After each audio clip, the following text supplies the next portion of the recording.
es-tu prêt à conformer tes paroles, tes pensées et tes actes aux exigences du réel? La charité du Christ nous presse, nous dit saint Paul. Une autre traduction dit « l'amour du Christ nous saisit ». Je crois que ces deux traductions sont à regarder ensemble dans un seul mouvement.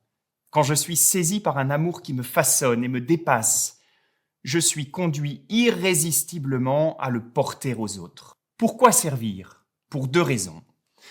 Parce qu'il y a urgence d'abord. Il n'est pas temps de s'occuper de choses de peu d'importance, le monde est en feu. Voilà ce que disait sainte Thérèse d'Avila, grande mystique et réformatrice du Carmel en Espagne au XVIe siècle.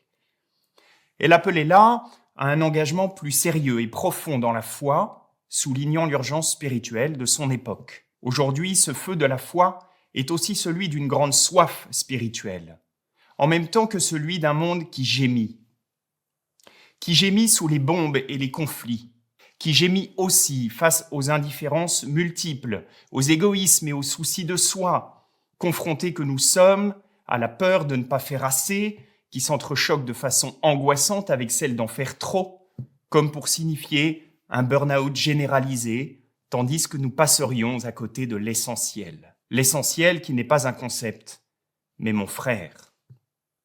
C'est là la deuxième raison de servir, parce que le réel nous appelle, et ce réel, c'est mon frère. La réalité est plus importante que l'idée, a maintes fois enseigné le pape François. Une idée qui ne se confronte pas à la réalité devient une idéologie déconnectée, hors sol. Entrer en relation avec l'autre se fait rarement par les idées, mais plus sûrement par le cœur. La mission Fidesco est précisément un lieu où parle le réel et ses exigences. Un lieu incarné, où l'on fait d'une certaine manière l'expérience de la chair du Christ par la rencontre du frère et le soin porté aux plus petits. Par le temps offert, jamais perdu. Mieux que le temps perdu, jamais offert.